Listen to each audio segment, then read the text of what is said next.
So hello everyone. इस video में basically हम स्किन हमने कर लिया, तो स्किन के आगे हम पढ़ेंगे कि मेरा डैमेज जो मेरा रिजोयर डैमेज रहता है वो किस किस टाइप का रहता है बेसिकली। ठीक है, तो ये भी बेसिकली मेरा इसमें ही आता है क्योंकि मेरे को क्या जो रिजोयर का डैमेज है वो कैसे कैसे करना है। तो जो रिजोयर वाला थोड़ा पार्ट है यहाँ पर आता है। क्यों? क्योंकि मेरे को क्या करनी रहती है, स्टिमुलेशंस करनी रहती है। मेरे को स्टिमुलेशंस तो मेरे को पता होना चाहिए, प्रोडक्शन इंजीनियर को पता होना चाहिए कि किस टाइप का नीचे डैमेज है तो मैं कैसे ट्रीट करूँगा। ठीक है, बेसिकली तो ये इसका थोड़ा आइडिया प्रोडक्शन इंजीनियर को भी रहता है एज कम्पेयर टू रिजोयर। ये जो पार्ट है बेसिकली रिजोयर इंजीनियरिंग में क्या डीप में आता है कि मेरा रिजोयर में किस किस तरह से डैमेज होता है। पर यहाँ पर भी पढ़ेंगे, जैसे हमने रिजोयर डिलीवरेबिलिटी वाला चैप्टर पढ़ा था बेसिक, रिजोयर का जो बेसिक उठा के अपना रिजोयर डिलीवरेबिलिटी में प्रोडक्टिविटी इंडेक्स से पहले जो पढ़ा था वो सब पढ़ा था, वैसे ही सेम यहाँ पर हम पढ़ेंगे। ठीक है, क्या formation damage, basically formation damage मेरा कैसे होता है। ठीक है, मेन क्योंकि हमें स्टिमुलेट करना रहता है, प्रोडक्शन इंजीनियर को पता नहीं। तो अभी हमने देखा हमारी स्किन की जो डेरिवेशन थी वो देखी थी। तो ये मेरी प्रेशर प्रोफाइल हो गई जो रिजोयर के अंदर रहती है। जो रिजोयर के अंदर रहती है वो मेरी क्या प्रेशर प्रोफाइल इस तरह से रहती है कुछ, पर स्टेडी स्टेट प्रेशर प्रोफाइल ये मेरा फॉर्मूला रहता है। ये बिल्कुल वही जो पिछली वाली जो स्किन का है उसी की रीजन है बेसिकली स्किन की। ये मेरा पी आइडियल का फॉर्मूला हो गया, quantitatively well del P S जो अपना डिफाइन किया था हमने, Q mu equal to pressure drop due to skin अभी डिफाइन किया था जो हमने परफोरेशन की वजह से कैसे होता है, क्यू म्यू अपॉन 2 पाई के एच अपॉन एस। ये मेरा किस में है, डार्सी यूनिट्स में है। ठीक है, स्किन डेफिनेशन तो हो गई। रेडियल फ्लो में हम कैसे प्लस एस ऐड करते थे, क्योंकि डेल पी एस आ जाता था तो हम उसको पूरे को क्या मान लेते थे, एस टर्म मान लेते हैं। एस क्या होता है मेरा, एस बेसिकली मेरा होता है क्या, K upon K S minus 1 L N R S upon R W. ये सब हम देख चुके हैं। ये बेसिकली मैंने एक तरह से रिवीजन के उसमें लगाया था कि ये रिवीजन हो जाएगी। ये वाला फॉर्मूला हमने देख लिया था, ये फील्ड यूनिट्स में उसके यूनिट्स हैं। ठीक है, तो इसको आगे बढ़ते हैं। कैसे है formula, P minus P W F 141.2 किसका है, स्टेडी स्टेट का है। पी किस में है मेरा, पी एस आई में है। क्यू मेरा stroke tank barrel per day में है। बी रिजोयर बैरल पर स्ट्रोक टैंक बैरल। म्यू सेंटीपॉइस, के मिलीडार्सी, एच फीट, और ये मेरा आर ई आर डब्ल्यू चाहे फीट में ले लो चाहे इंच में, पर दोनों के यूनिट्स क्या होनी चाहिए, सेम होनी चाहिए, प्लस है। ठीक है, ये मेरा इंपॉर्टेंट है। ठीक है, मेरा पॉजिटिव स्किन क्या, जो मैंने पॉजिटिव और नेगेटिव बताए थे, तो इसमें मैं ये बोल रहा था कि ये चीज़ इंपॉर्टेंट है, ये वाली चीज़ पढ़नी है, फॉर्मेशन डैमेज। ये हमारा क्या, ये 2020 में भी इस बार एक क्वेश्चन पूछ लिया था कि किस किस की वजह से मेरा स्किन फॉर्मेशन डैमेज होता है, बेसिकली किस किस की वजह से फॉर्मेशन डैमेज होता है। उसमें मेरे ख्याल से एक था मेरा इन सिटू बर्निंग ऑफ, वो मैं डिस्कस करता हूँ। ठीक है, अभी कैसे कैसे था। तो बेसिकली इनकी वजह से मेरी पॉजिटिव स्किन आ सकती है, मेन जो पॉइंट्स बनाए हुए हैं। ठीक है, किसकी वजह से, plugging of pore of solids, ये तो पता ही है, plugging of pore of solids, ताकि मेरे सॉलिड्स के पोर प्लग हो जाए और परमेबिलिटी किसी वजह से मेरी परमेबिलिटी डिक्रीज हो रही है, उसकी वजह से मेरी स्किन आएगी। कैसे आएगी, इन तरीकों से आएगी, पॉजिटिव स्किन आएगी। मैकेनिकल क्रशिंग यानी कि फाइन्स प्लगिंग हो। मैकेनिकल क्रशिंग कैसे, परफोरेशन में पढ़ेंगे हम। परफोरेशन में जो मेरा क्रश कर देता है बेसिकली, उसको क्रश जो फॉर्मेशन के साइड का हो जाता है उसको क्रश कर देता है, मेरे पोर्स ब्लॉक हो जाते हैं, परमेबिलिटी डिक्रीज हो जाती है। Precipitation of organic and inorganic matter, formation of emulsions, यानी कि जो मेरा ऑर्गेनिक मैटर हुआ, जैसे पैराफिन हो गया, आगे पढ़ेंगे पैराफिन एंड स्पेल्टिन, इस पर एक अच्छा खासा लेक्चर बनेगा। पैराफिन और स्पेल्टिन मेरा डिपोजिट हो जाता है फॉर्मेशन में। पैराफिन क्या होता है, मेरे लॉन्ग चेन हाइड्रोकार्बन्स होते हैं, एल्केन्स होते हैं पैराफिन, और स्पेल्टिन्स होती है मेरी क्या, जो मेरी रिंग स्ट्रक्चर्स रहते हैं बेसिकली, साइक्लो या एरोमेटिक स्ट्रक्चर्स जो बेसिकली होते हैं, वो मेरे क्या डिपॉजिट हो जाते हैं, किस में, फॉर्मेशन में डिपॉजिट हो जाते हैं। उसकी वजह से मेरी क्या आ जाती है, स्किन आ जाती है, पॉजिटिव स्किन आ जाती है। ठीक है, तो और ये सारे पार्ट में पहले निकाल देता हूँ। तो वेटेबिलिटी चेंज, किसी कारण के लिए मेरा कोई फॉरेन पार्टिकल गया और उसने वेटेबिलिटी चेंज कर दी, ऑयल वेट, वाटर वेट रोकती, ऑयल वेट कर दी, उसकी वजह से मेरी स्किन आएगी। यानी कि परमेबिलिटी क्या हो रही है, इन द एंड ऑयल की परमेबिलिटी क्या हो गई, डिक्रीज हो गई। अब ऑयल फ्लो नहीं कर पा रहा, परमेबिलिटी क्या है, रोक प्रॉपर्टी है ना, तो ऑयल वेट हो गई मेरी रोक, तो मेरी परमेबिलिटी क्या हो गई, डिक्रीज हो गई। Reduction of relative permeability to oil due to increase of water and gas saturation. ये वाला जो पॉइंट है ना, ये ध्यान से सुनना। ये मेरा क्या होता है, कई बार जो मेरा वेल रहता है ना, वेल के साइड में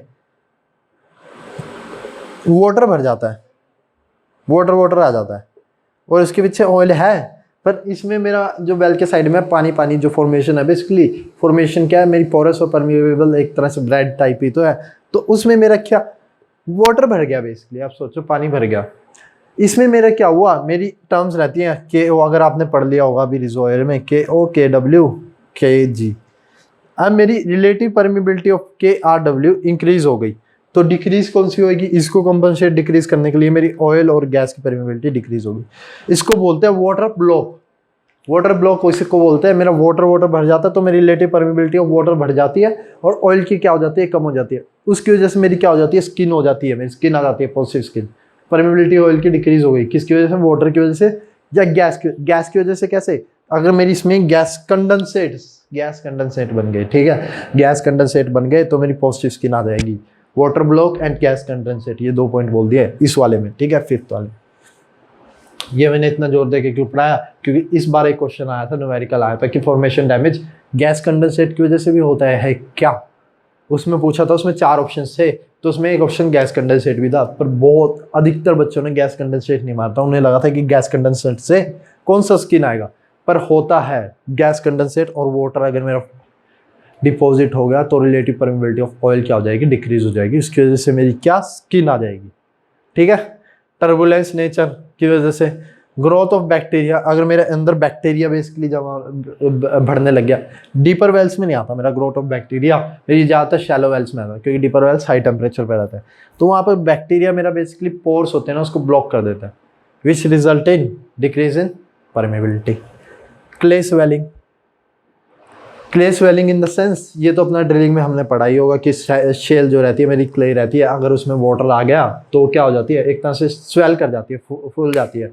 ये क्ले की अपनी जितनी भी केमिस्ट्री हमने ड्रिलिंग में अच्छे से पढ़ रखी रहती है कि कैसे कैसे मेरा टेट्राहेड्रल लेयर रहती है, ऑक्टाहेड्रल लेयर्स रहती है, ठीक है, ओके। तो ठीक है, ये घर के बाहर ही खड़ा होकर बोलने लगा, चलो ठीक है,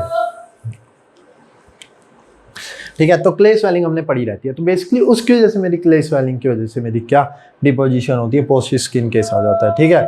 तो plugging of pores bye solid, mechanical crushing, precipitation of organic and inorganic matter, wettability change हो गया, रिडक्शन, इस पे थोड़ा स्टार मार्क कर लेना क्योंकि गेट में आ गया था ये और बहुत बच्चों ने गलत कर दिया था, नेगेटिव 2 नंबर का क्वेश्चन था, -0.66 हो गया था उसकी जगह, ठीक है।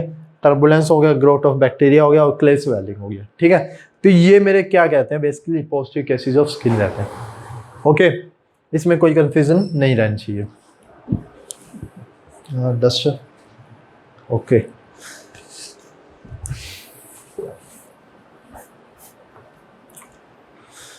अब हम देखेंगे हमारे नेगेटिव केसेस ऑफ स्किन, यानी कि जिसमें, अरे ये पॉइंट रह गया एक, हाँ, पार्शियल कंप्लीशन और इनएडिक्वेट परफोरेशन, जिसमें मेरा स्पेरिकल फ्लो आता है, वेल टेस्टिंग में पढ़ा होगा, यानी कि मेरी जो पेजोन है, पेजोन, इसमें मैं परफोरेशन मेरे को पूरी करनी होती है जितना मेरे को फ्लो।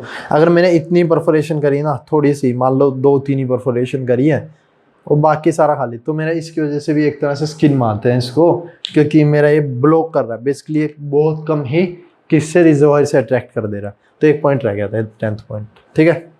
तो ये अपना क्लियर हो गया पॉजिटिव स्किन केसेस, ओके। ये बेसिकली पार्शियल कंप्लीशन हम स्पेरिकल फ्लो वेल टेस्टिंग में पढ़ते हैं, भाई हमारी स्पेरिकल परमेबिलिटी कैसे रहती है, केएस डिसाइड करते हैं हम, वो सब आप वेल टेस्टिंग में देखोगे कैसे रहता है, ठीक है। ये मेरे नेगेटिव स्किन केसेस है। नेगेटिव स्किन का मतलब क्या होता है, सीधा सीधा कई लोग बोलते हैं कि स्टिमुलेशन, नेगेटिव स्किन मतलब स्टिमुलेशन हुई है मेरी नीचे रिजर्वायर में। तो नेगेटिव स्किन केसेस क्या हुआ, एक तो मेरा highly inclined well, horizontal well हो रहा है ना, अगर मेरा हॉरिजॉन्टल वेल भी हो रहा है तो वो मेरा नेगेटिव स्किन देता है, यानी कि मेरी क्या एक तरह से परमेबिलिटी फ्लो मेरा बढ़ ही रहा है। अगर मैं हॉरिजॉन्टल या इंक्लाइंड कर रहा हूँ ना वेल एज कम्पेयर टू मेरा वर्टिकल, तो इसमें मेरा फ्लो क्या होता है, ज़्यादा होता है, एक तरह से परमेबिलिटी ज़्यादा मान लेते हैं, तो इसमें नेगेटिव स्किन मानते हैं, इसको हम बोलते हैं कि नेगेटिव स्किन आई है, इसकी वजह से मेरा फ्लो आ गया। पहली कंडीशन स्किन में आती है, मेरे स्किन कैलकुलेट करते हुए अभी कराऊंगा मैं, इसी लेक्चर में कराऊंगा, ठीक है।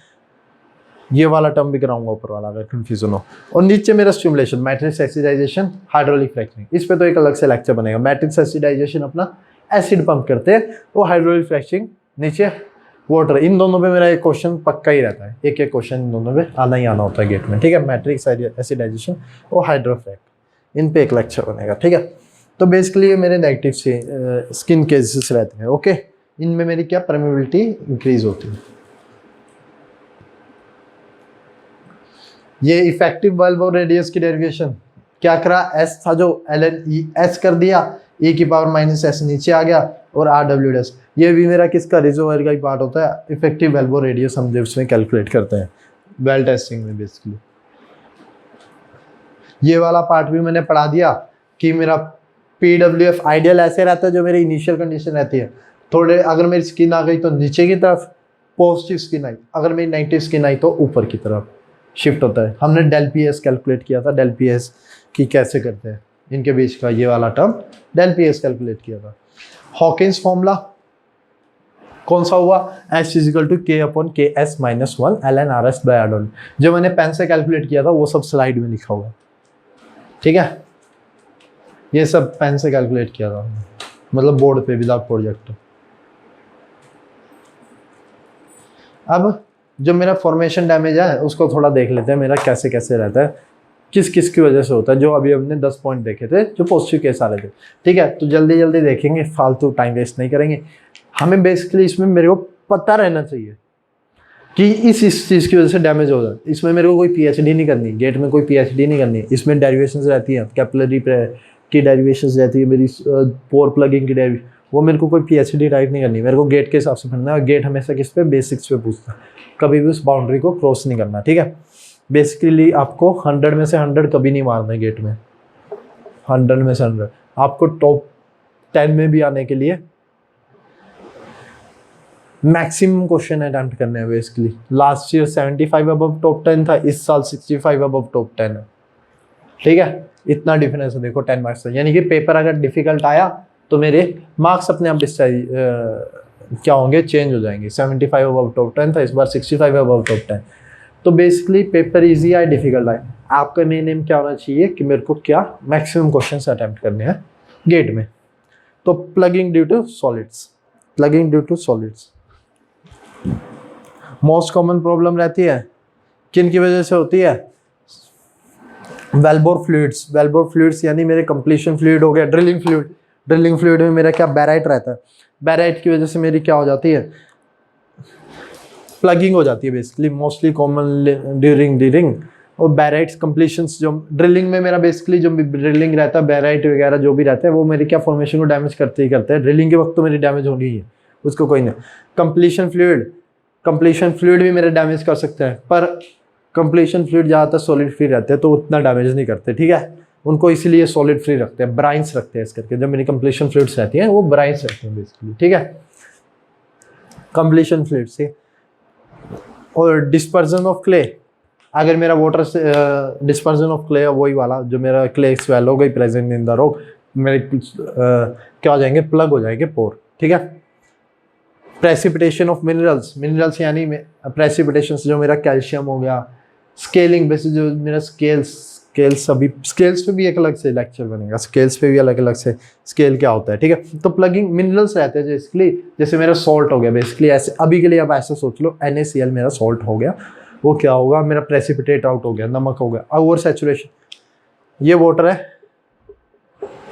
एक पॉइंट के लिए मेरा क्या, ये तो हम बचपन से ही करते आ रहे हैं एक्सपेरिमेंट, कि मेरा वाटर क्या इसमें मिक्स होता रहेगा एक सैचुरेशन पॉइंट तक, इसके बाद ओवर सैचुरेशन हो जाएगी और मेरा वाटर सॉल्ट क्या होगा, वो सोल्यूबल नहीं होगा इसके अंदर।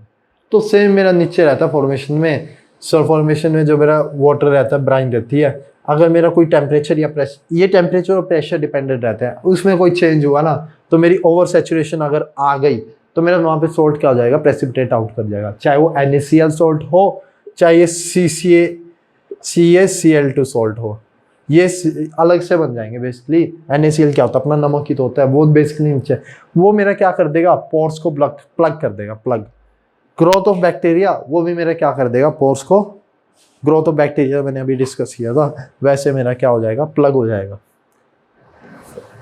मेरे सॉलिड्स। ओके, ये HCM में है कि मेरे कैसे ब्लॉक हो रखे हैं। चलो इसको आगे बढ़ते हैं, ये समझ में नहीं आ रहा होगा। Collisions due to inertia. अब देखो मेरे 3 तरह के रहते हैं। मेरा साइज जितना ज़्यादा रहता है ना, एक तो होता है मेरा इनर्शिया की वजह से, इस साइड से आ रहा है मेरा, देखो इस साइड से अगर मेरा ये क्या आ रही है, स्ट्रीमलाइन है और बीच में मेरा कोई पार्टिकल है, सैंड पार्टिकल, ये सैंड पार्टिकल है, सैंड पार्टिकल, और यहाँ पर मेरा कुछ प्लगिंग या कुछ भी आ रहा है, कोई फॉरेन पार्टिकल आ रहा है, सॉलिड आ रहा है, वो मेरा क्या, अगर मेरा इसका 3 टाइप के रहते हैं मेरे। एक रहते हैं मेरे हाई साइज जिनका साइज बड़ा होता है, इंटरमीडिएट साइज जिनका कम होता है, और तीसरा होता है मेरा स्मॉल साइज। क्लियर, इतना क्लियर। तो जो मेरे हाई साइज के रहते हैं इनकी बेसिकली क्या रहता है, हाई साइज रहता है ना, जिनका उनका वेट क्या रहता है, हाई रहता है। तो ये अगर मेरी स्ट्रीमलाइन एकदम से मुड़ रही है ना, यहाँ से मेरा फ्लूइड फ्लो कर जा रहा है, ये मेरी स्ट्रीमलाइन बनी हुई है approach sand particle. Streamline in the sense यहाँ पर मेरा ये फ्लूइड है, तो मेरा फ्लूइड यहाँ से डेविएट हो गया, ये इसको तोड़ देगा, जो मेरा फॉरेन पार्टिकल जो भी हुआ ये इसको तोड़ के यहाँ पर अटैच हो जाएगा इनर्शिया की वजह से, क्योंकि ये हाई साइज है और स्ट्रीमलाइन में इतना दम नहीं है कि इसको ये सीधा ही लेके जा सके। ठीक है,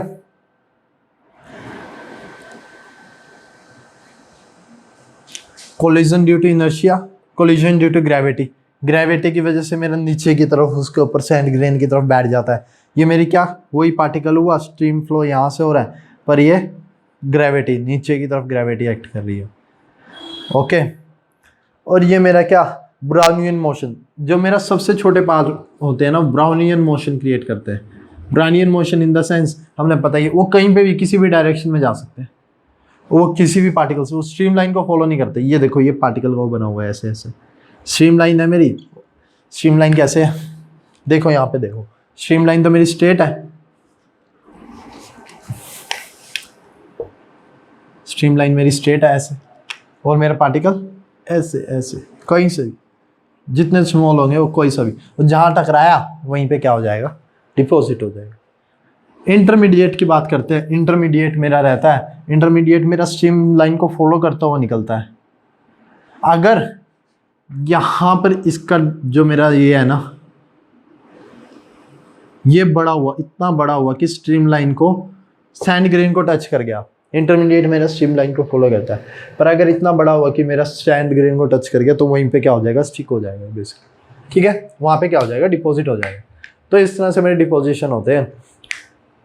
ये आगे सरफेस फैसिलिटीज़ में भी रहता है इसका।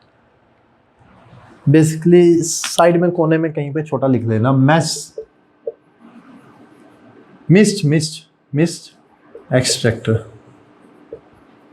Surface facility. ये सरफेस फैसिलिटीज़ में पढ़ेंगे हम, ये 3 डिटेल में पढ़ेंगे थोड़ा। ठीक है, तो साइड में लिखना डिटेल में इन द सेंस वहाँ पे पार्टिकल साइज रहता है, कुछ रहता है मिस्ट एक्सट्रैक्टर टाइप का, उसमें हमारा इस चीज़ से फ़ायदा उठाता है। चलो छोड़ो वो चीज़, छोड़ो सरफेस। तो बेसिकली मेरा ऐसा डिपोजिशन होता है। ठीक है,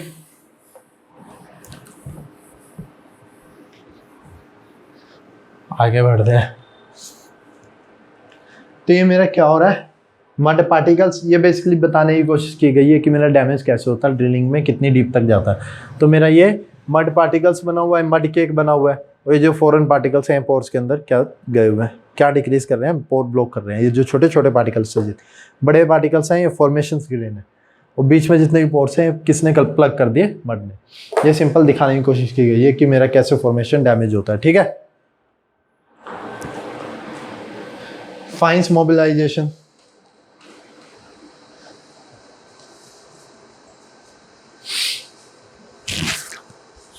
अब मेरा क्या होता है, मेरा ना जो फाइंस होते हैं ना, वो क्या, फाइंस इन द सेंस बहुत छोटे पार्टिकल्स जो रहते हैं। एक रहता है मेरे फॉरेन पार्टिकल जो मेरे पोर को प्लग कर देते हैं, और ये फाइन होते हैं, मेरे बेसिकली इजीली फ्लो कर जाता है मेरे पोर्स के बीच में से। पर इनका नुकसान रहता है, अगर ये कहीं पे डिपॉजिट हो ना तो ब्लॉक कर देंगे, इकट्ठे होकर ब्लॉक करते हैं, एक अकेला ब्लॉक नहीं करता पोर को। किसकी वजह से होता है ये, due to change in chemical composition of water. ठीक है, due to shear forces applied by moving fluid. Moving fluid जो है मेरा सैंड ग्रेन पर, अगर मेरा ऐसे फ्लूइड निकलेगा, तो इससे थोड़ा थोड़ा वो फाइन क्या टूटता रहता है शेयर एक्शन की वजह से, ठीक है। सोर्स ऑफ फिल्ट्रेट्स जो रहते हैं मेरे, drilling fluids, completion fluids, stimulation, injection fluids, ये मेरे फिल्ट्रेट्स के सोर्स हैं। इससे essential to check filtrate compatibility with formation, जो मेरा ये फिल्ट्रेट्स का है, ये इसका नहीं है टर्म, ये पता नहीं कैसे आ गया, ठीक है। चलो आगे बढ़ते हैं। बेसिकली फाइन मोबाइलाइजेशन से मेरा डैमेज होता है, ठीक है। फिल्ट्रेट यहाँ पे बताए गए हैं, ये फिल्ट्रेट का नाम आ गया कि फिल्ट्रेट जो मेरा बनता है किसमें, जो फॉर्मेशन से मेरा वेलबोर से मेरा किसके अंदर जाता है, फॉर्मेशन के अंदर जाता है, फिल्ट्रेट्स बनते हैं, ड्रिलिंग में पड़ते हैं, उनकी वजह से भी मेरा डैमेज होता है। Drilling fluid, completion fluid, stimulation fluid, यहाँ तक कि एसिडाइजेशन जो कर रहे हैं हम, हाइड्रोफ्रैक्चरिंग करते हैं, उसमें अगर कोई foreign particle, injection fluid, water, इसको भी समझ लो, ये अलग से एक स्लाइड होनी चाहिए थी, ठीक है। तो ये मेरा फिल्ट्रेट की वजह से फॉर्मेशन डैमेज होता है, ड्रिलिंग फ्लूइड की वजह से फॉरेन पार्टिकल अंदर गया, कंप्लीशन फ्लूइड की, स्टिमुलेशन फ्लूइड की, injection fluid in the sense अगर मेरा वाटर इंजेक्शन, प्रेशर मेंटेन करने के लिए मैंने वेल ड्रिल किया, उसमें मैं वाटर इंजेक्ट कर रहा हूँ और उसमें मैंने बिना ट्रीट करे वाटर डाल दिया और उसमें कुछ फॉरेन पार्टिकल चला गया, तो ठीक है, तो उसमें क्या होगा, मेरा अंदर जाके फॉर्मेशन को क्या कर देगा, डैमेज कर देगा, कहीं जाके डिपॉजिट हो गया बेसिकली, अगर उसमें फॉरेन पार्टिकल्स है। एसेंशियल टू चेक फिल्ट्रेट, जब भी मैं फिल्ट्रेट की कंपैटिबिलिटी चेक करता हूँ फॉर्मेशन को, कि फॉर्मेशन को मेरा डैमेज लीस्ट से लीस्ट हो, ड्रिलिंग फ्लूइड के टाइम पे लीस्ट से लीस्ट, और इन तीनों के टाइम पे मैं कोशिश करता हूँ कि मेरा ना हो, जो निचले वाले, ये इसके लिए अलग स्लाइड में आ रहा था। चलो इस इलेक्ट्रिकल डबल लेयर, ये मेरा वो बताया गया है कि मेरा फिल्ट्रेट कैसे होता है, इसको इलेक्ट्रिकल डबल लेयर को छोड़ो। केमिकल प्रेसिपिटेशंस, जो मैंने बोला था प्रेसिपिटेट आउट होते हैं, क्या प्रेसिपिटेट आउट होता है, अपना inorganic and organic particles. Inorganic में मेरा कैसे हो गया, इनऑर्गेनिक में मेरा आ गया कैल्शियम, बैरियम, जो मेरे CaCl2 या फिर Na पॉजिटिव, जो मेरे इनऑर्गेनिक पार्ट रहते हैं बेसिकली वो प्रेसिपिटेट आउट हो जाते हैं। केमिकल्स, क्रूड ऑयल में बेसिकली मेरे प्रेजेंट रहते हैं, जो मेरे सॉल्ट होते हैं। क्रूड ऑयल या नीचे जो वाटर रहता है ना, बेसिकली वो सॉल्टी वाटर रहता है, ब्राइन वाटर रहता है, उसमें मेरे सॉल्ट्स, इस पे अलग से सारा केमिकल प्रेसिपिटेशन है, स्केलिंग पढ़ते हैं हम, स्केलिंग, उस पर अलग से वीडियो बनेगी, ठीक है। तो केमिकल अभी के लिए इतना समझो, केमिकल कुछ होते हैं वो क्या कर देते हैं, प्रेसिपिटेट आउट कर देते हैं, प्रेसिपिटेट आउट हो गया तो मेरा प्लग क्या हो गया, ब्लॉक हो गया, और क्या परमेबिलिटी क्या हो गई, डिक्रीज हो गई, सिंपल, ओके। इनकी केमिस्ट्री डिटेल में, इनऑर्गेनिक मैंने इनके दो पार्ट है, इनऑर्गेनिक प्रेसिपिटेशन यानी Ca2 पॉजिटिव प्रेसिपिटेट आउट होता है, ऐसे कैसे, CO2 निकलती है मेरी, CO2 निकलती है, देखो Ca2 पॉजिटिव मेरा कैसे प्रेसिपिटेट हुआ है, बाइकार्बोनेट रहता है, बाइकार्बोनेट फॉर्मेशन में Ca2 पॉजिटिव आएगा और CO2 मेरी क्या हो जाएगी, रिलीज हो जाएगी। CO2 में रिलीज होने से तो मेरा किसका प्रेसिपिटेट बनता है, कार्बोनेट, कार्बोनेट मेरा क्या प्रेसिपिटेट हो जाता है, इसको हम बेसिकली कार्बोनेट स्केल बोलते हैं। स्केल क्या होता है, मेरा crystallisation of any salt, scale पे ये चीज पे पूरा अलग से एक वीडियो बनेगा, जो ये वाली स्लाइड है, ठीक है। तो बेसिकली अभी इतना समझो कि मेरा ऐसे कुछ होता है और प्रेसिपिटेट आउट हो जाता है, ठीक है। ऑर्गेनिक प्रेसिपिटेशन, इस पे भी पूरा एक अलग से वीडियो बनेगा भाई, इस पे भी पूरा अलग से वीडियो बनेगा। ऑर्गेनिक प्रेसिपिटेशन भाई क्या होता है, ये बेसिकली जो मेरा स्केलिंग और ऑर्गेनिक प्रेसिपिटेशन होता है मेरा पैराफिन और एस्पेल्टी, किसमें फॉर्मेशन में डिपॉजिट हो जाना, इस पर अलग से बने। ये बेसिकली मेरे फॉर्मेशन के हिसाब से मैं डिस्कस कर रहा हूँ, ये फॉर्मेशन में डिपोजिशन। अब जब मैं आगे पढ़ाऊंगा ना स्केलिंग और ये स्केल, जो मेरा इनऑर्गेनिक प्रेसिपिटेशन हुआ, ऑर्गेनिक प्रेसिपिटेशन हो गया मेरा एस्पेल्टी एंड पैराफिन, ये ज़्यादा वेलबोर के हिसाब से पढ़ाऊंगा, क्योंकि प्रोडक्शन इंजीनियर को वेलबोर में सर्कुलेट, वेलबोर में भी डिपॉजिट होता है, क्योंकि फ्लूइड मेरा किससे आ रहा है, वेलबोर के थ्रू आ रहा है, ये सारी चीज़ें वेलबोर में, तो वेलबोर में सर्कुलेट आउट करते हुए उसके हिसाब से ज़्यादा पढ़ाऊंगा, ठीक है। मैं तो अभी फॉर्मेशन डैमेज के हिसाब से यहाँ पर हम देख रहे हैं कि सिंपल, हाँ भाई ऐसे डिपॉजिट हो जाता है, ओके। इनके हम सोल्यूशन भी पढ़ेंगे कि कैसे कैसे हम इनको रोक सकते हैं।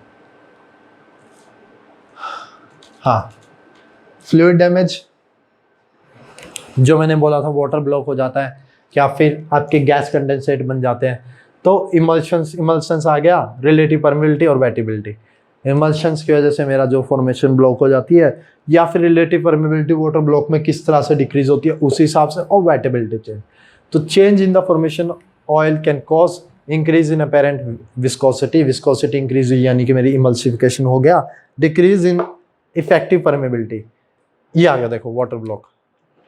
इफेक्टिव परमेबिलिटी ऑफ ऑयल किसकी बढ़ी है, वाटर की मेरी क्या बढ़ी है, इफेक्टिव परमेबिलिटी इंक्रीज हुई है वाटर की, और ऑयल की डिक्रीज हुई है। तो मेरा क्या एक तरह से स्किन बन गया वाटर ब्लॉक।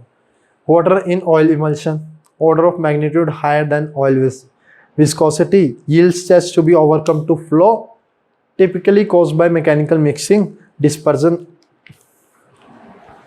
तो मैं रीडिंग करने लग गया। चलो, वाटर इमल्शन बेसिकली मेरा क्यों नुकसानदायक होता है, क्योंकि मेरी उसकी विस्कोसिटी ज़्यादा होती है, ऑयल विस्कोसिटी से ज़्यादा होती है इमल्शन की विस्कोसिटी। तो इसमें मेरा फ्लो करने में क्या हो जाता है, मुश्किल हो जाता है।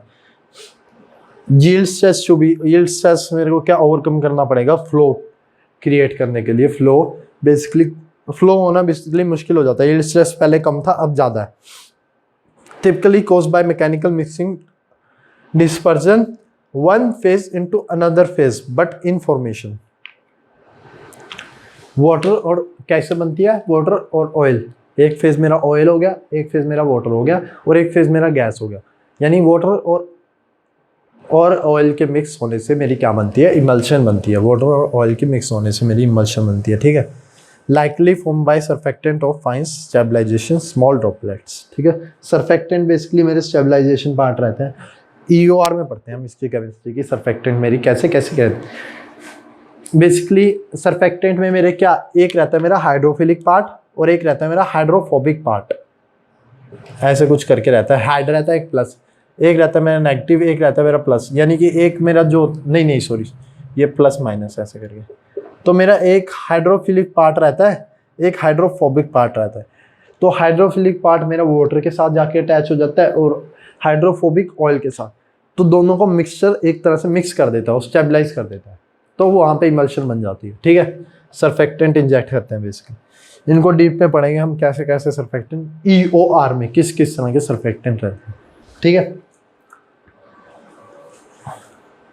क्योंकि ये फॉर्मेशन डैमेज भी बेसिकली मेरा रिजर्वोयर का ही पार्ट है, इसमें मेरा EOR वगैरह आ रहा है, तो इसको मैं थोड़ा जल्दी ऐसे ही करवा रहा हूँ। ठीक है, तो मेरा बेसिकली वाटर डैमेज हो गया, water block, water damage in the sense water block, permeability decrease होगी relative. Increase in water saturation around the wellbore also called as water block results in reduction in effective permeability to oil. Okay, wettability damage यानी कि मेरा क्या, oil wet rock हो गई। This would certain chemicals can alter wettability from water wet to oil wet, this would reduce the oil permeability greatly. ठीक है, simple सा point है। वेटेबिलिटी डैमेज, परफोरेशन डैमेज, अब जब मैं परफोरेट करता हूँ ना तो वो भी डैमेज आउट करती है, परफोरेशन डैमेज। तो हम परफोरेशन में पढ़ेंगे बेसिकली एक अंडर बैलेंस ड्रिलिंग करते हैं। हम हमेशा ओवर बैलेंस रखते हैं ना, ओवर बैलेंस अपना वेल हमेशा ओवर बैलेंस रखते हैं ताकि मेरी किक ना आए।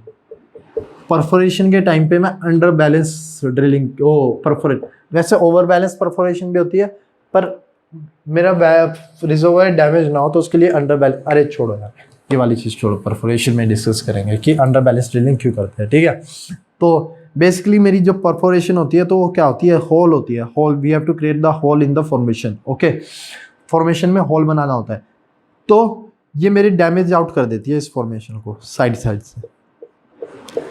क्रश कर देती है। बेसिकली जो मेरे पोर्स होते हैं प्लग आउट हो जाते हैं, और जो मेरी आगे जो फाइन डेब्रिस, जो ये वाली डेब्रिस है वो भी कहीं पे आगे क्रश होके बिल्कुल फाइन डेब्रिस, ये जीरो परमेबिलिटी जोन रहता है इसमें बिल्कुल। तो इसके लिए मैं बेसिकली एसिडाइजेशन करता हूँ या कुछ स्टिमुलेशन करता हूँ इसको ओवरकम करने के लिए, या फिर अंडर बैलेंस परफोरेशन करता हूँ इसको ओवरकम करने के लिए। अंडर बैलेंस परफोरेशन आगे पढ़ेंगे। अभी के लिए परफोरेशन डैमेज होता है मेरा, परफोरेट अगर मैं कर रहा हूँ तो फॉर्मेशन में डैमेज लेती है। मैकेनिकल डैमेज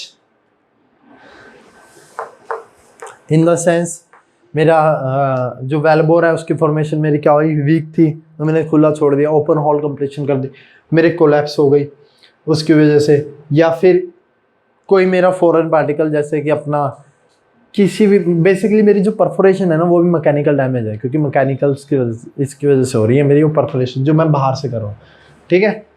तो मैकेनिकल डैमेज ये हुआ इन फॉर्मेशन वीकेंड बाय एसिडाइजेशन की वजह से मेरी फॉर्मेशन जो वीक हो जाती है बेसिकली, उसमें मेरा क्या डैमेज हो जाता है, ठीक है। मैकेनिकल डैमेज, बायोलॉजिकल डैमेज अपन डिस्कस कर चुके हैं। बैक्टीरिया क्या ग्रोथ हो जाता है, बैक्टीरिया ग्रोथ होने से मेरा क्या पोर क्या हो जाता है, प्लग हो जाता है। Particularly water injection wells are susceptible to bacteria, particularly anaerobic that grows rapidly, जिनको ऑक्सीजन की रिक्वायरमेंट नहीं होती। Using this bacteria to plug the thief zones, हम थीफ जोन्स को बेसिकली EOR में जो मेरे वाटर लॉस होते हैं, जो वाटर लॉस खा जाते हैं, उनको बैक्टीरिया यूज़ करते हैं उनको प्लग करने के लिए, जहाँ पे मेरी थीफ जोन्स रहती है। थीफ जोन्स हमें पता है जो मेरे, जहाँ पे मेरा क्या होता है, फॉर्मेशन में क्या फ्लूइड जो होता है लूज हो जाता है। ड्रिलिंग में पढ़ते हैं ना हम, डी एक्सपोनेंट वगैरह से मेजर करते हैं, ठीक है, क्लियर है, ठीक है। तो वहाँ पर हम इसका यूज़ कर सकते हैं। और EOR में एक और जगह यूज़ होता है इसका, बैक्टीरिया की, उससे हम सर्फेक्टेंट्स इन सीटू सर्फेक्टेंट या गैस वगैरह क्रिएट करते हैं, ठीक है। तो EOR में पढ़ेंगे bactericides should be use for product. Bactericides होते हैं मेरे बैक्टीरिया को मारने वाले केमिकल्स जो बैक्टीरिया को किल करते हैं, तो वो पंप करते हैं। और बैक्टीरिया मेरा एक होता है सल्फर रिड्यूसिंग बैक्टीरिया भी होता है एक मेरा SRB, ये भी मेरा प्रॉब्लम क्रिएट करता है वेलबोर में। ये फॉर्मेशन डैमेज पड़ रहा है, sulphur reducing SRB, sulphur reducing. ये क्या करता है, फॉर्मेशन में से जो सल्फर होता है ना उस पे रहता है, उस पे जिंदा रहता है, उसको खाता है और उसको खाने के बाद रिलीज करता है H2S, जो कि मेरी हाईली एसिडिक गैस है। ये मेरी क्या जो फॉर्मेशन जो मेरी वेलबोर में लग रही है, स्टील के जो भी, या स्टील या आयरन के जो भी लगे हुए हैं, ट्यूबिंग हो गया, केसिंग हो गया, उनको क्या कर देगा, कोरोड आउट कर देगा, कोरोजन क्रिएट करेगा उसमें। तो सल्फर रिड्यूसिंग बैक्टीरिया मेरा क्या होता है फॉर्मेशन में, ठीक है।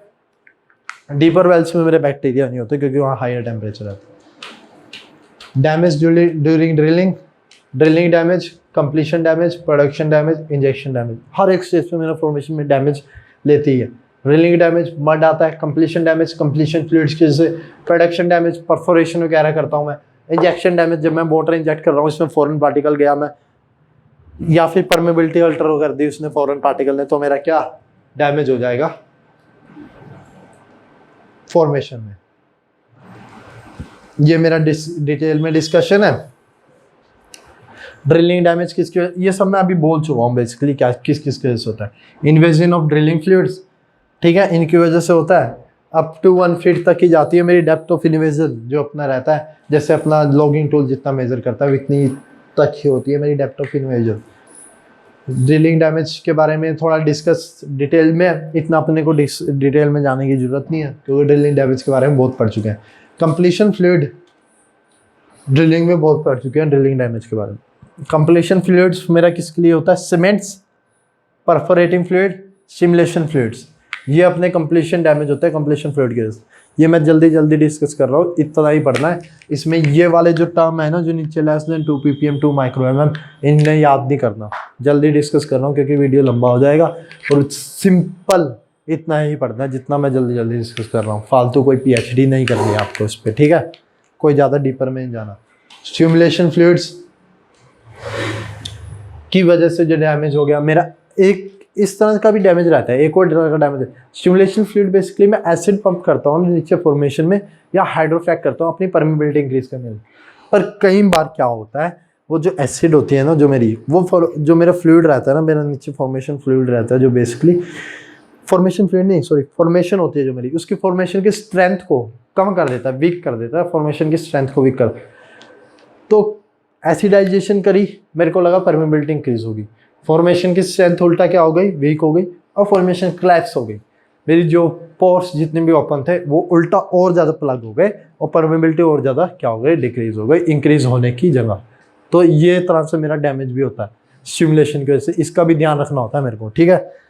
स्टिमुलेशन मेरा ऐसा नहीं कि मेरा ज़्यादातर इसीलिए यूज़ करते हैं, बेसिकली हर एक जगह इसलिए यूज़ करते हैं मेरी परमेबिलिटी इंक्रीज हो, पर ये थोड़ा साइड इफेक्ट भी है इसका अगर मेरी फॉर्मेशन स्ट्रेंथ ना हो। Production damage,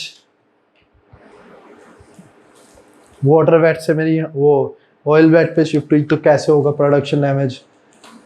inorganics and organic material from the crude precipitate out, simulations fluid से एसिड्स फॉर कार्बोनेट प्रेसिपिटेट्स। ये एसिड कार्बोनेट में हम एसिड कौन कौन से यूज़ करते हैं, HF यूज़ नहीं करते, एसिडाइजेशन में पढ़ेंगे हम HF क्यों नहीं यूज़ करते कार्बोनेट में।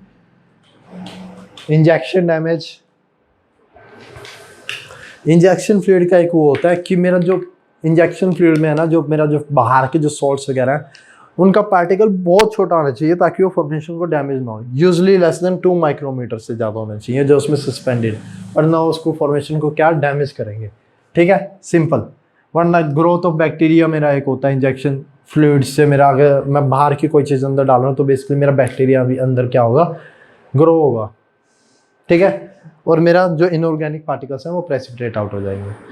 हाँ, तो ये था मेरा फॉर्मेशन डैमेज वाला चैप्टर। भी मेरा फॉर्मेशन डैमेज कैसे होता है। ठीक है, अब बेसिकली हमने स्किन जो पढ़ी थी ना, स्किन जो पढ़ी थी उसी का थोड़ा हम आगे पढ़ेंगे कि इसके पार्ट्स क्या रहते हैं, स्किन के पार्ट्स क्या रहते हैं बेसिकली। ठीक है, तो मेरा जो स्किन होता है ना बेसिकली किन किन की वजह से होता है। एक होता है मेरा डैमेज जोन की वजह से, जो मेरा परमेबिलिटी डिक्रीज हो रही है। ठीक है, उसकी वजह से ये मेरा क्या होगा, प्लस होगा हमेशा। एक होगा मेरा पार्शियल कंप्लीशन, जो मैंने बताया था पार्शियल कंप्लीशन है, जो मैंने अभी पढ़ा ना उसको मैं एक लाइन में लिखने की कोशिश कर रहा हूँ, जो अभी तक मैंने फॉर्मेशन डैमेज में पढ़ा। डैमेज की वजह से, पार्शियल कंप्लीशन की वजह से, एससी मेरा है पार्शियल कंप्लीशन। ये लिखा हुआ है S = SD plus SC plus S theta, इन दोनों को एक ही टर्म में लिखा हुआ है। ठीक है, ये भी मेरा प्लस पॉजिटिव स्किन रहेगा। S थीटा मेरा कौन सा स्किन रहेगा, स्लैंट कर दी मैंने, हॉरिजॉन्टल वेल कर दिया, फिर इंक्लाइन वेल कर दिया, तो कौन सा रहेगा, ये नेगेटिव स्किन रहेगा मेरा। जो स्लैंट वेल की वजह से मेरा स्किन आएगा नेगेटिव स्किन रहेगा। दूसरा मेरा परफोरेशन की वजह से स्किन, ये मेरे मेन स्किन रहते हैं। ठीक है, और मेरा एक अलग से एक और स्किन आता है, वो सूडो, सिग्मा ऑफ सूडो, ये मेरे छोटे पार्ट रहते हैं। ये रेट डिपेंडेंट स्किन होती है मेरी, अगर रेट ज़्यादा कर दिया या कम कर दिया या फिर फेस चेंज कर दिया स्किन के साथ ना, मेरा फेस इस पे डिपेंड करता है। ये तो मेरा कॉमन जो स्किन है, प्लस फ्लो रेट पे, अगर मेरा गैस फ्लो है उसमें ये वाली स्किन लगती है S dash = S plus DQ। D मेरा एक कांस्टेंट रहता है, Q मेरा फ्लो रेट रहता है, S मेरा कांस्टेंट रहता है, तो मेरा फ्लो रेट पे भी डिपेंड करती है गैस वेल में स्किन। तो बेसिकली ये मेरे कंपोनेंट्स रहते हैं, S, SD, स्लैंट वेल, ये स्लैंट वेल, ये मेरा पार्शियल कंप्लीशन, परफोरेशन और सूडो इन द सेंस जो मेरे गैस फ्लो की वजह से या फ्लो रेट चेंज होने की वजह से जो हो रहा है। S dash = S plus GQ, ये वाला फॉर्मूला किसमें, डिटेल्ड अगेन रिजर्वायर में, इसकी डेरिवेशन रिजर्वायर सब्जेक्ट में मिलेगी। Okay, S dash = S plus GQ। Tarak Ahmed में देखना, वरना अगर रिजर्वायर में अभी तक नहीं पढ़ाई गई है तो तारक अहमद बुक उठाना, उसमें देखना कि S dash = S plus GQ कैसे रहती है। गैस वेल टेस्टिंग वाली सारी बुक में, एक चौधरी गैस वेल टेस्टिंग करके बुक आती है, उसमें ये इसकी पूरी डेरिवेशन अच्छे से लिखी हुई है, S dash = S plus GQ। ठीक है, तो SD मेरा किसकी वजह से हुआ, डैमेज स्किन जो मेरी बेसिकली हो रही है, partial completion, slant well, perforation और सूडो। ठीक है, तो यही था मेरा जो फॉर्मेशन डैमेज था, बिल्कुल फॉर्मेशन डैमेज मेरे को जो पढ़ाना था बेसिक बिल्कुल ही यही था इस वीडियो में। ठीक है, इनकी वजह से मैंने पूरी एक इक्वेशन लिखवा दी है आपको। ओके, इसको अगर डीप में पढ़ना है, इसमें ये कैसे आता है, इसको कैसे कैलकुलेट करते हैं, इसको कैसे कैलकुलेट करते हैं, इसको कैसे कैलकुलेट करते हैं, तो इकोनोमाइट्स में है ये। हाँ, इकोनोमाइट्स में है, इकोनोमाइट्स के नींद में है, उसमें पूरे कोरिलेशंस वगैरह से डिसाइड होते हैं, हाइड्रेशंस वगैरह से क्या कैलकुलेट होते हैं। गेट के लिए नहीं पढ़ने की जरूरत, गेट के लिए पढ़ने की जरूरत नहीं, वहाँ पे गिवन रहेगा, अगर कैलकुलेट रहेगा। सिंपल इक्वेशंस में हमें वैल्यूज डालनी पड़ेगी। ठीक है, गेट के बाद जब एमटेक करोगे उसमें पढ़ने की जरूरत पड़ती है। ठीक है, अभी गेट के लिए पढ़ने के लिए जरूरत नहीं। अगर किसी को फिर भी डीप नॉलेज लेनी है तो नींद या इकोनोमाइट्स उठा के उसमें देख लेना। ओके, तो इस वीडियो में इतना ही। ये मेरा फॉर्मेशन डैमेज का क्या हुआ, खत्म होगा। अब बेसिकली हम सिमुलेशंस, जो मेरी हाइड्रोफ्रैक्चरिंग हो गई है, एसिडाइजेशन हो गई है, उसको डीप में पढ़ेंगे। फिर उसके बाद पैराफिन एस्पाल्टिन्स वगैरह पढ़ेंगे हम। ओके, हाँ एक और चीज़ रह गई, जो मेरा गेट वाला क्वेश्चन आया था, उसमें पूछा गया था मेरा किस किस की वजह से फॉर्मेशन डैमेज होता है। तो एक उन्होंने ये कहीं पे लिखा नहीं है कि कोक, मेरा इंस्टीट्यूट कंबशन होती है ना, ईओआर में इंस्टीट्यूट कंबशन होती है, एक इंस्टीट्यूट कंबशन करके टॉपिक आता है। अगर किसी को नहीं पता तो गूगल करके देखना व्हाट इज इंस्टीट्यूट कंबशन, ईओआर में पढ़ते हैं बेसिकली हम इसे। तो जब वो बर्न आउट हो जाता है ना मेरा, नीचे बेसिकली हम इंस्टीट्यूट क्या लगाते हैं, आग लगाते हैं। तो बेसिकली मेरा जब बर्न आउट हो जाता है ना, सिगरेट की तरह रहता है वो, सिगरेट में जैसे ट्रैवल करता है वैसे ही नीचे रिजर्वायर में वो फायर फ्रंट होता है, फायर फ्रंट ट्रैवल करता है। तो उसके पीछे एक कॉक बचता है, यानी कि जो जला हुआ जो मैटर रहता है, बिल्कुल जो बर्न ऐश टाइप रहता है। तो उसकी वजह से मेरा फॉर्मेशन डैमेज हुआ, हाँ उसकी वजह से भी मेरा फॉर्मेशन डैमेज हुआ। गैस कंडेंसेट की वजह से, मेनली इस साल के पेपर में गैस कंडेंसेट में बच्चे कंफ्यूज हुए थे कि गैस कंडेंसेट की वजह से डैमेज होगा या नहीं होगा। वाटर ब्लॉक की वजह से होगा, गैस कंडेंसेट की वजह से होगा, और मेरे इनसिटू कंबशन की वजह से होगा। ठीक है, तो उसका आंसर ये था। ऑल 4 ऑप्शन थे, जिसमें 4 ऑप्शंस गिवन थे ना भाई, इनकी वजह से डैमेज होता है, ऑल द अबव 4 थे उसके आंसर। ठीक है, तो बेसिकली दिमाग खोल के करना वहाँ पे, कुछ तुक्का मत मारना जब गेट में कोई क्वेश्चन आए। अगर आपको क्वेश्चन, जो मेरा क्वेश्चन रहता है ना गेट में आता है, वो तो आता है या नहीं आता है, बस ये रहना चाहिए, बीच का नहीं रहना चाहिए, नहीं भी आता है आता भी नहीं है, इसमें डाइसिंग नहीं होनी चाहिए। जो नहीं आता उसको छोड़ दो, और जो आता है उसी को अटेम्प्ट मारो, क्योंकि जो नहीं आता उसमें आप कुछ नहीं कर सकते, चाहे आप उसमें टाइम वेस्ट कर रहे हो कैलकुलेशंस करने में, आपका आंसर सही नहीं जाने वाला हो, और टाइम वेस्ट होगा। अगर आंसर एट द एंड सही भी हो गया, कैसे भी करके ऊपर नीचे करके, टाइम वेस्ट होगा, और बेसिकली जो आगे के क्वेश्चन है उस पर नेगेटिव इफेक्ट डालेगा, जो आगे के क्वेश्चन आपको सोल्व करने हैं। ठीक है, तो S इक्वल टू, ये मेरा क्या हुआ, फॉर्मेशन डैमेज वाली वीडियो क्या हुई, खत्म हुई। अब देखेंगे हाइड्रोफ्रैक्चर स्टिमुलेशन जो अब देखेंगे, जो मेरी इंपॉर्टेंट है उनको देखते हैं। ठीक है, अगली वीडियोस में। फिर उसके बाद पैराफिन एस्फाल्टिन, और फिर स्केल की एक वीडियो जो मैं बोल रहा हूँ वो सारी वीडियोस बनेंगी। ठीक है, तो इस वीडियो के लिए थैंक यू।